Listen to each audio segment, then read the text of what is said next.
Greetings, heroes and Force users of all ages, and welcome back to Inside the Tauntaun, a podcast in the multiverse of fandom. As always, I'm Dino Nicandros, and I'm joined by my good friend, Daniel Dawson.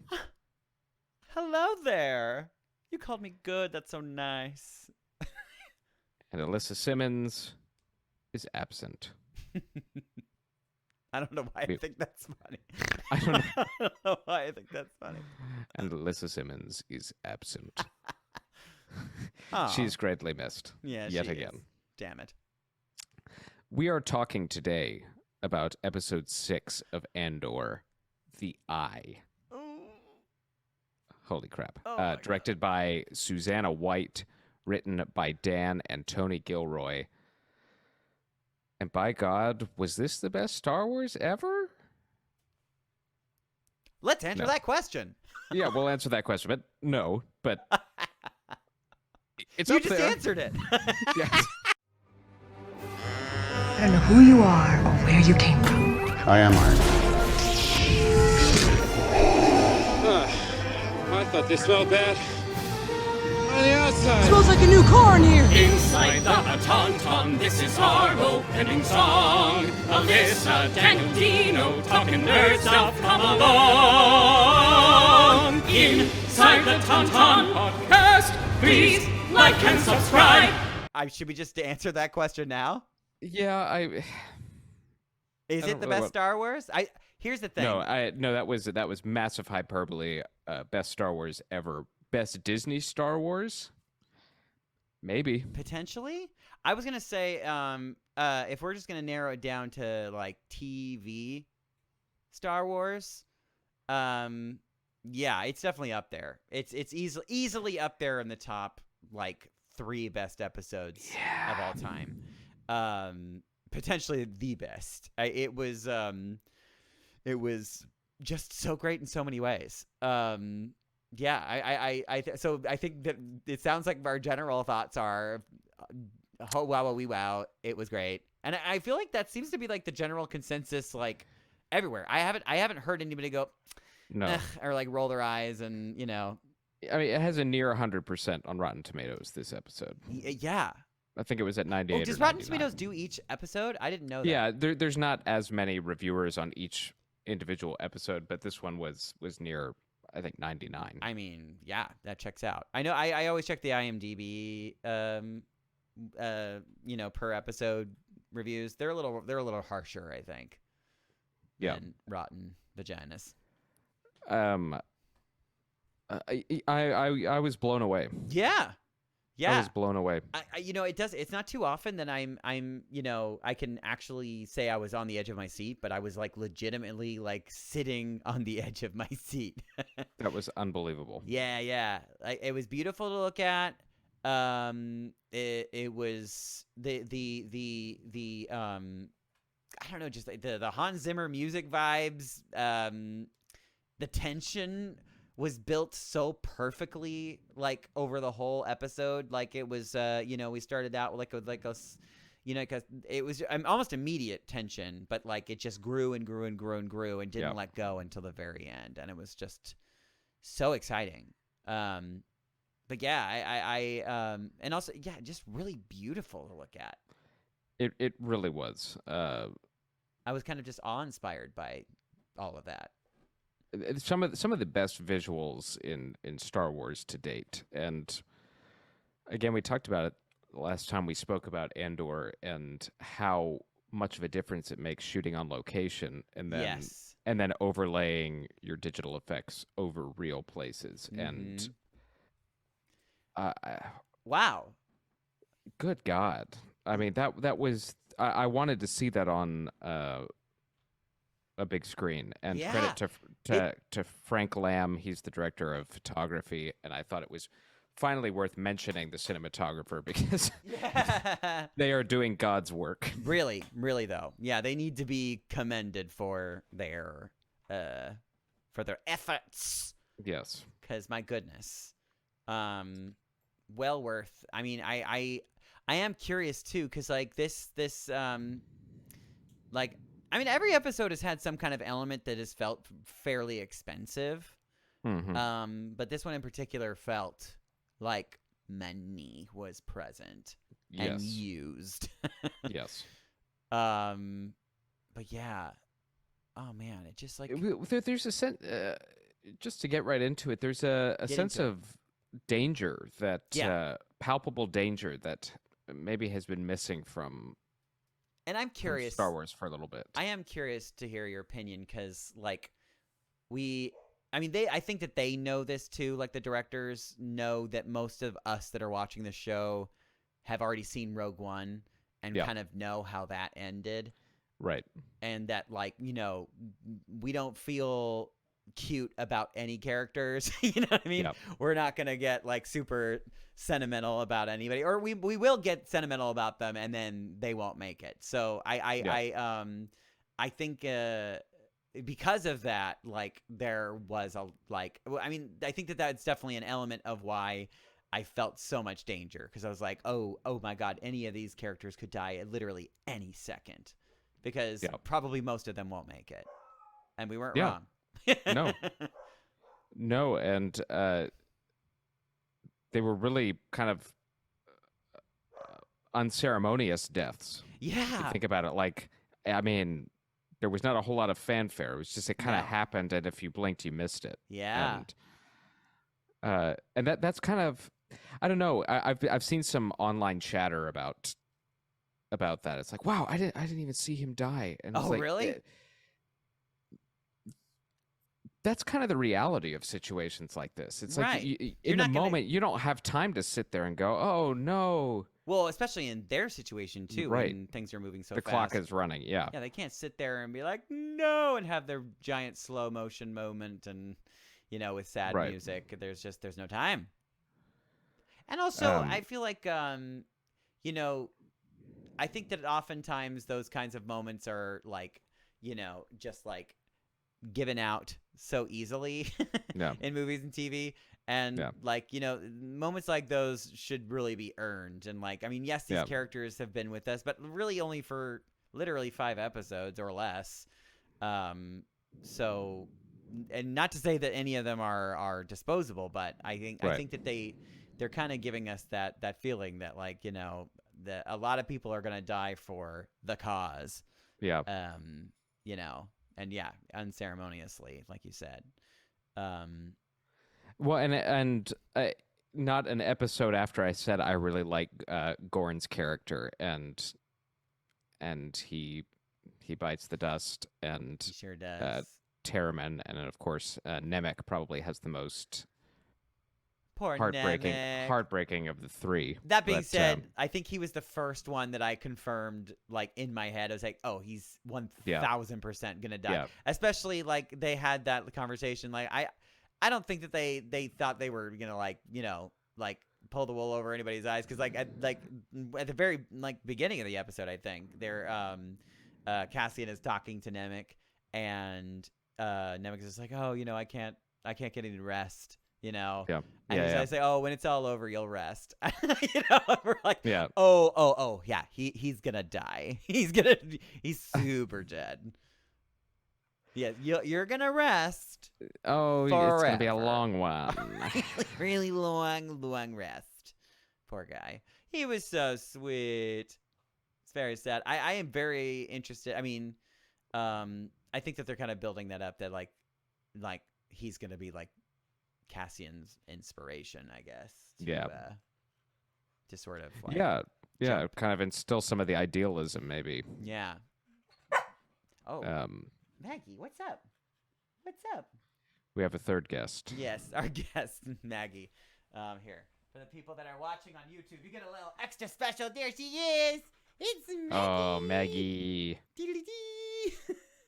Oh man, she is trying to tell me that Jamie fell down a well or something. I'm not really sure. We haven't figured out how to fire at the old mill. It's all right. We'll figure it out. We'll go find Jamie down the well eventually. It's okay, Maggie. But yeah. Poor Nemec. There was just like some really fun details too throughout. That the like the Imperial officer for instance, and actually I of course I was thinking about you during all that, but like but the showing his like family dynamic, with his wife and his kid, and then just the rebels like putting them at gunpoint, it just adds that like wonderful coloring to their whole situation, because it like it makes us like it made me feel uncomfortable, because like I was like, sure, this is the right thing, this is what they're supposed to be doing, but this makes me feel weird and spooky. And it's just like, because when you're involving like women and children like that aren't even it's there's a little bit of a gray area. It's kind of spooky and sad, and but yeah, I love that. I love it. It makes it so complicated. Right. And war is. And as we've already seen from Rogue One, we know Cassian doesn't do great things. Right. I mean, he murders somebody 10 minutes into that movie. We have already seen him like, make some questionable but choices. But actually, I will say, I know we're jumping around, but like at the end of the episode, when the choice that he makes, like I actually like verbally was just like, yes, yeah, like it was so when he freaking shoots, yes, Skeen, is that his name? Yeah. I was like, yeah, hell yeah. And that's another kind of interesting detail of Rebellion, and Skeen being kind of the rebel without a cause. Right. I am a rebel, but I'm with nobody. I don't remember exactly how he phrased it, but see, he's like in the D&D terminology, he's like, would we say he's like straight up neutral, or would we say he's more like neutral evil? I don't know. Because he like started working for the rebels, but like, was he always doing it for the wrong reasons? I guess we'll never know, because he's dead. Yeah, I don't know. Who cares? He's dead. But actually, I do like that like some of those things were never answered, because like it's just you can add that color if you want to. Figure it out on your own. Right. I like that this episode also kind of demonstrated the social engineering the Empire is engaging in. And we talked about that a little bit last time, but how they treat the Donnie people. Yeah. And this facade of respect. And it's like, all right, you can have your little religious ceremony, but it's Isn't kind that of cute. The walls are kind of closing in on them. Yeah. And just the disdain the Commandant shows for them, and like you have the ritual kind of trading of the pelts, or he's just like, ugh, it smells so bad. It's like the stuff that I have to put up with to save face. It's just interesting seeing the Empire at the ground level, at the and the day-to-day operation, and just how it does feel like kind of like small fish for them. Yeah, right. And watching Imperial officers try to make more of their station than is reality. They try to fashion themselves as big fish in a very small pond. Yes, definitely. And how ridiculous all of it is, and how easily exploitable it is. And speaking of the eye ceremony, the way that they sort of juxtaposed that ceremony like with their heist like happening simultaneously, like I loved that. I just thought that was like because there was an element of like what's the word? There was not similarities, but there were the way that it was synced up was just so perfect, and it just helped build the tension that much more. With like them chanting and the fire and all the stuff that they were doing, just like all coincided with what they were doing, and and just like all the practical sets and location. I love just the scene with the TIE fighter pilots getting in their TIE fighters. Yes. Like, that was so sick with the background of the comets. Oh and my God, it was so freaking pretty. God. I think I actually saved that screenshot I took a screenshot of it and saved it on my phone. Make that to your desktop for sure. What a cool shot. And they started this last week, but the kind of just establishing TIE fighters is scary again. Like, yeah. Right. And again, like we're humanizing them, because I mean, like, oftentimes you just see, like like the rebels are doing something and all of a sudden a TIE fighter flies in, out of nowhere. Right. And right. So we don't really like understand that there are people that are driving these ships, right. and they there's a human element there, and it does change that feeling very much. Makes it much more complicated. Yes. I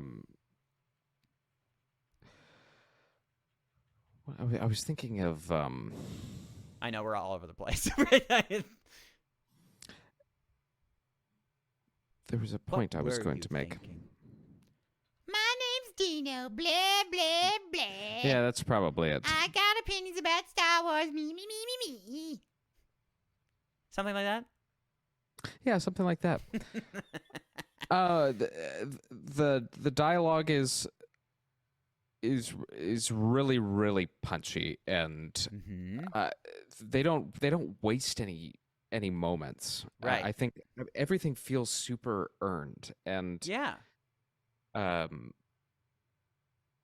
just love the interplay between the gang, and it is and interesting how tense that is, and how much they're testing each other's nerves during a high stakes operation. It's probably not fair to compare to other, but I mean it is Star Wars, and it is a part of the whole thing. So I mean you can, but yeah, like the dialogue in this compared to like something like Obi-Wan, for instance. Like I'm trying to think of a good or probably even more so like Boba Fett. There was times where we're like was all of that like really necessary? Like, some of the dialogue in there. But somehow this all just makes sense. What is it, Maggie? What is it? Did you drop something? Oh, yeah, you dropped it. You dropped it. She's upset about she has this little, is it peanut butter flavor? Yeah, peanut butter flavor. She loves her peanut butter, Becky. She likes the peanut butter. Yummy, yummy. Now, just like eat it though. Don't spit it out. Like just get to it. Yeah, I know you're like playing this fun game where you're like, oh no, Daddy, I dropped it again. You need to pick it up for me. A woof. What a princess. What a princess. Oh my God. What was I saying? A lot of things. Just a lot of things. I was excited to go back to Coruscant again. I think every time we go back to Coruscant, it's just very like, it obviously evokes so many different feelings and memories. But like seeing the council chambers, and they're kind of like a ghost town Senate now. Yeah. Oh yeah, you kind of get the sense the Senate is already being phased out, and as we remember, by the time of A New Hope, they dissolve it. It's permanently. Basically, just they're using that room for like like space golf or something. Right. they turn it into like I don't know, a giant Sith orgy place. Probably. Sure. Yeah. Sure. Absolutely. If you like. If you'd like. And I would like. I was very obsessed with the four-armed doctor character. I thought that was pretty cool. Yes. He has a quad paw. His name is Quad Paw. Of course his name is Quad Paw. Yeah, that makes sense. Dr. Quad Paw. Sure. Easy. I'm like, do we get to see more of him? If we don't, I mean, I'm super cool with that too. But like, I was just like, more of this. Yes, I love these creatures. Like, because we haven't seen a whole lot of like otherworldly, non-human-esque creatures in this show yet, right? No, not a ton. And I think that's kind of by design too. Yeah. That kind of show that the Empire is trying to phase them out as well. Ew. Which is Racism. yes. Mm-hmm, Yes. mm-hmm. Yeah, you see the really, as I said earlier, you see the really dirty underbelly of the Empire. And Yeah. and who said it? Who has the line? They commit a lot of smaller atrocities to distract from the big ones. Oh, interesting. Do you remember that line where they keep us do. distracted? They keep us distracted with. This is the rebels that said this. Yeah, right? yeah. They keep us distracted with 1,000 little problems I mean, we to could disguise- all relate to that. to For disguise sure. from the big one. And then there's a mention at the very end of the episode, Major Partagatz, when the news is kind of getting out that the rebels have pulled off this heist. Oh, And yes. Have you heard the news? Yeah, and you see the various all the reactions. rage. But Major Partagatz gets the Imperial Security Bureau together, and he asks them for planetary emergency retaliation plans. Mm-hmm. How friggin' scary! And we've seen previews, we've seen like a season preview, and we've seen a little bit of what that looks like. And man, if I was living on that planet, I'd be pretty nervous. Pretty nervous. I don't think that those people that performed the eye ceremony are going to be having a good day. No, emergency planetary retaliation. Yeah, no, that sounds nice. That doesn't sound great. I don't think they're going to bring candy. No, Probably not. I don't think so. One of the best sequences, Sequins. I think, in Star Wars ever Mm. is when they pull the ship off of the planet and they are flying through the comet. So beautiful, and the music, like, again, like very Hans Zimmer vibes. And they're freaking like sticking a stim like into this poor kid's into heart, Nemec, and then like while he's screaming to dive now, climb. Oh my god. Yeah, the drama behind I it was all. on the literal edge of my seat. Oh yeah, and then like and their windows are about to like shatter. Yeah. Like it was just so perfectly the tension was so perfectly built. And it also gives us a great look into, or really it's foreshadowing to remember when Cassian and he's got K2SO as his co-pilot, and he's trying to put the ship down. It's in Rogue One where he's flying through the canyon during that storm, and it feels very much like a mirror image of that. So you really get to. Yeah, I know exactly what you mean now. Yes, totally. Doesn't he even say the words "climb" too?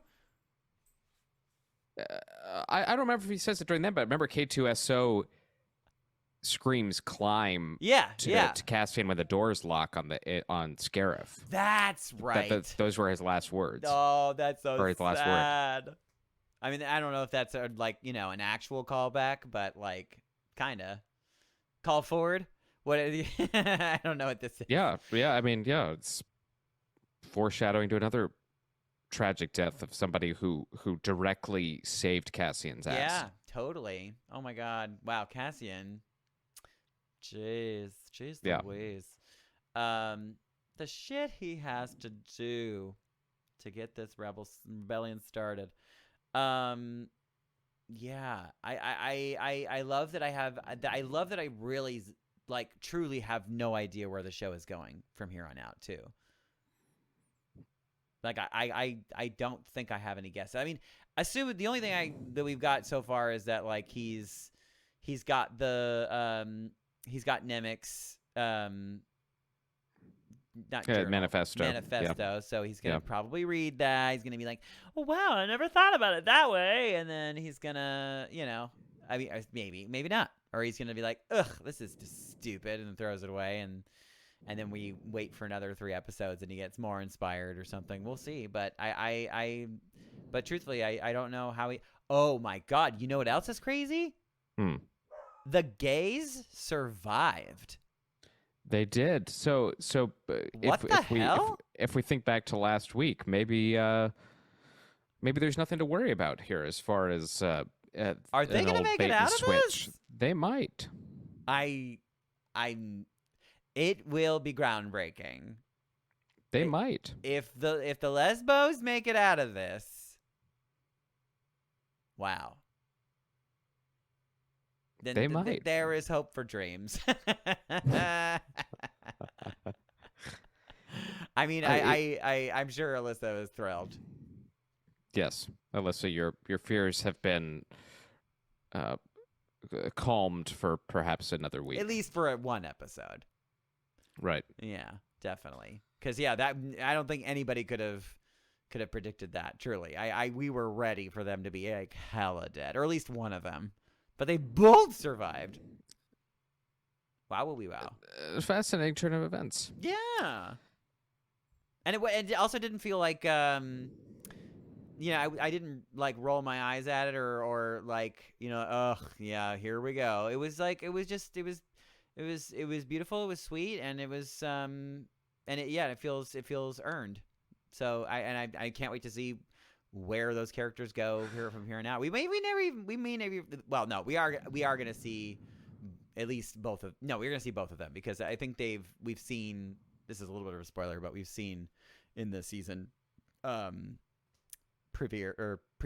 We've seen little clips of each of them later in the series. How many episodes do we have left? Another 6, I think. Oh God, it's 12 episodes, isn't it? I think it's 12 episodes. Yeah. Oh my God, we're only halfway. This is the halfway finale. Wow. Oh my God. I like how they've divvied up the arcs. Yeah, it does feel like I know because we sort of talked about this before. It feels like we're doing like little like trilogies. Right. So it's like we're gonna get like 4 little trilogies. Right. Yeah. Love that. Yeah, honestly, I think that's really fun. I do want somebody at some point to edit them all together, just like as one giant movie. I don't know why. Yeah, or a few movies. Yeah. Like 4 movies put together. Yeah. I mean, it needs to be seen in a theater, so I do want to hope. see it in a theater too. Maybe we should just get really famous and then rent one out for ourselves. Fine. Yeah. That shouldn't be a problem. Maggie, go get it. Now, they have to go back and get Cinta. Cinta? Yeah. She was dressed as an Imperial officer, and they left her. They left us. He left us. Cinta's she's yeah, right. She's still on the planet. Yeah. Right. She went to go like watch the eye, with all the other she had the prisoners. Employees. Yeah. And I remember seeing specifically a clip of her on assumedly the same planet, and seeing like the freaking giant like Empire, the Star Destroyer like flying overhead. Really cool shot. So assumedly that is the what did they call it? What's his face call it? The emergency the emergency planetary retaliation. Yeah. That could even happen in the next episode potentially. Yeah. So we're definitely gonna see her again. Yeah. So that might be it. Maybe there's gonna be an extraction episode where they're gonna try to like get her out of there. Or maybe they're gonna have more missions on that planet potentially. Yeah. Like I'm just very curious what their next move is. I love seeing Skarsgård's character just being so happy at the end. Yeah. And like it's just like the hope is kindled. It's very excited to see where if he even thought that it was going to happen, and like if they if they have, I assume that they have plans past this, or maybe they're going to be like, wow, okay, now we have this money, now what do we do? Right. They're dirty Yeah. money. Dirty money. Yeah, I just thought it was real great. It was good and loud. It was good and loud. Yeah. I honestly don't know what else to say about it. It was just really freaking great, and I cannot wait for the rest of it. Give it to me. And then give me another season of 12 episodes. I think that is absolutely happening. Yeah. I mean, they've already announced it as much, right? I believe so. Yeah. We're at least getting one more season. I feel like we could To easily get us up to Rogue One. Yeah, I feel like we could easily get like 2 to 5 more seasons. Well, I think 5 tops probably. But, you know, that could be overkill. We'll see. Yeah, I'm going to miss we talked about it a little bit at the beginning. I'm going to miss the Nemec Cassian dynamic. And I liked that too. I was really kind of like, I mean, I kind of imagined like because, you know, Cassian ends up by himself, you know, in the beginning of Rogue One. Yeah. I mean, if any of these people survived, assumedly, like, we would have seen them also in Rogue One. Right. You know what I mean? And so I think it was pretty clear that a lot of them weren't going to make it, or, you know, go off and do their own thing. So, but I don't think I was ready for him to go this soon, though. I was pretty sure that they were going to at least keep him around for like maybe several more episodes. Yeah. But I mean, it just makes it that much more exciting, because it's, you know, like, I mean, not quite like Game of Thrones, but sort of like Game of Thrones. You know, you learn very fast to not get cute with any characters. Like, you know, like you, it's like, you like that character? Yeah, I'm gonna kill that character. Yeah, I'm gonna kill that character real bad. Yeah. Well, and I just like what Cassian said to him, because he expresses fear, and Cassian says you're gonna be fine. Yeah. Like fear will give way to adrenaline. And then he ended up getting crushed by money. Well, it's kind of poetic in a sense. It is. Really. Yeah. Because he kind of like was like talking like against, you know, I like his ideals and stuff. Is like it was very, very fast, but like it sort of sounded like, you know, damn you, capitalism. Yeah, sure. So it's very, you know. So, they probably were trying to mean something by that, I assume. And it'll be interesting to see how much of that Cassian carries with him. Yeah, totally. That's legit. Yeah. Oh man. Yeah, I think I'm just gonna make a few. I think I want to make the background on my computer the eye, because it's so pretty. Yes. It's so pretty. Yeah, they did such a good job. I don't know what else to say about it. Truly. Yeah, I if you've listened to this and you haven't watched it, what's wrong with you? what are you doing?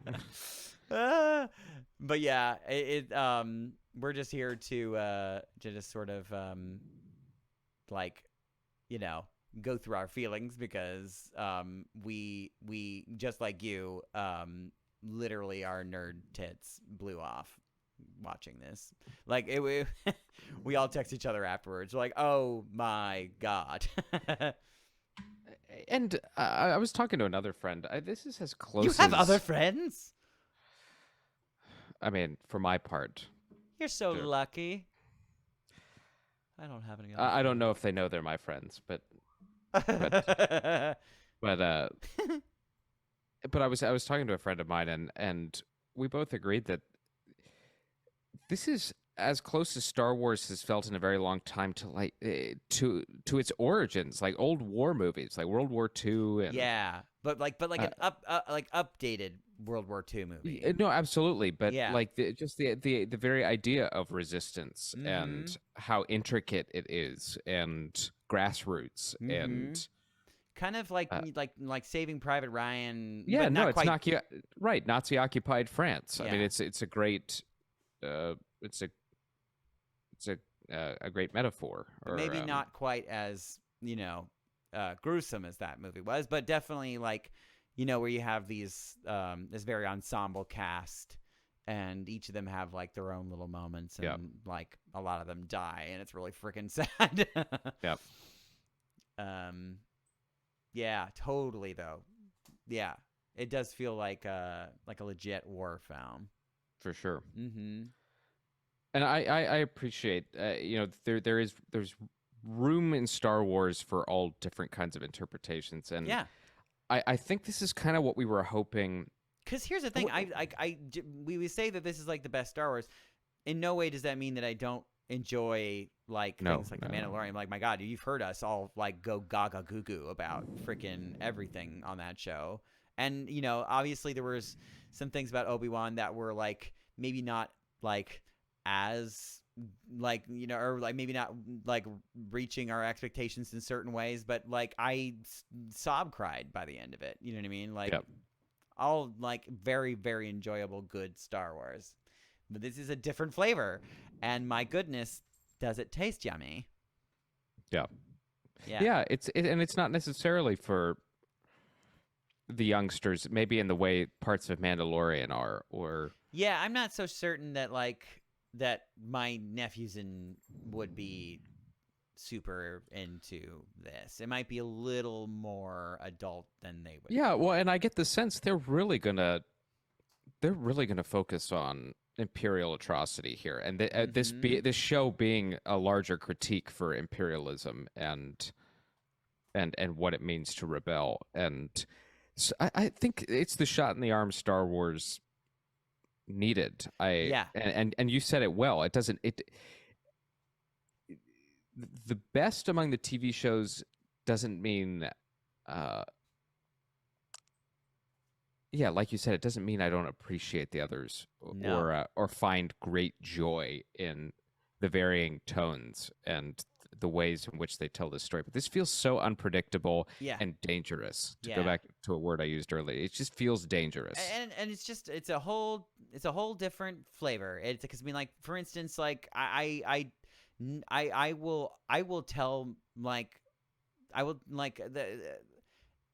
if I had kids, I would tell my kids someday about the way that I felt when I saw that episode of, was it season 2 of The Mandalorian? The finale. The finale. I will never forget that feeling. That was like I was broken. It was literally destroyed me in the most beautiful way. And that was good Star Wars television. Yep. I mean, you could say that it was a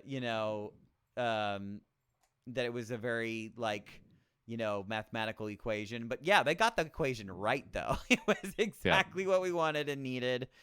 And so there is a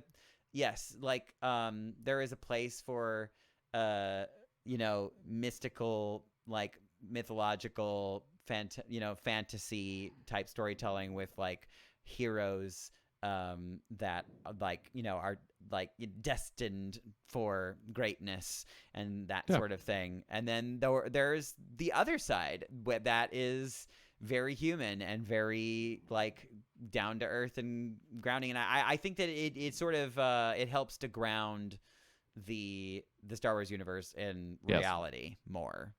Well, just as you see it in Marvel too, and I think it really is the same phenomenon for me, where I enjoy seeing.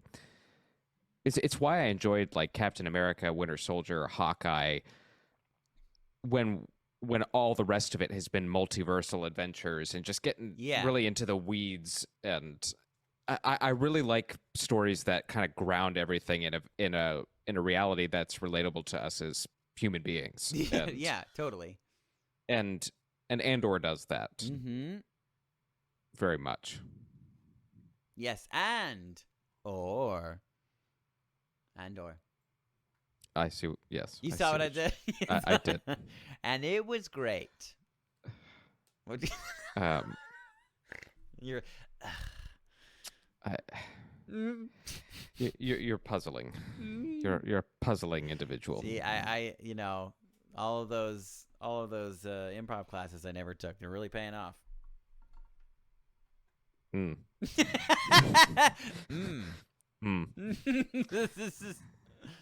Well, do you have anything else to say about this spectacular entry into Star Wars? No. I mean, I have said all that I really like. I literally could sit here and gush more and more, but like I would give it a.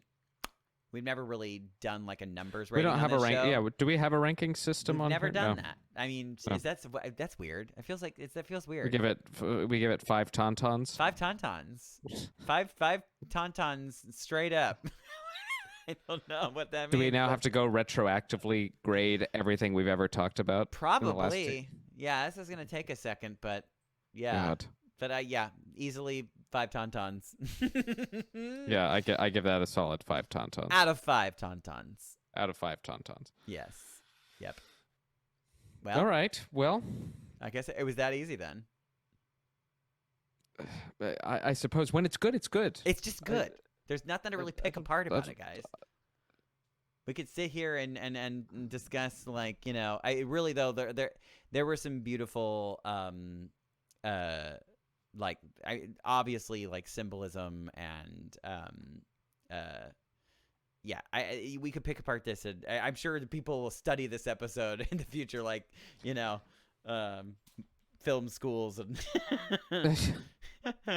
but yeah, it's just good. It's just real good. It's just real good. Well, I'm Dino Nicandros. And I'm Daniel Dawson. This has been Inside the Tauntaun, podcast in the multiverse of fandom. Yeah. May the Force be with you always. See ya! Inside the Tauntaun podcast, please like and subscribe.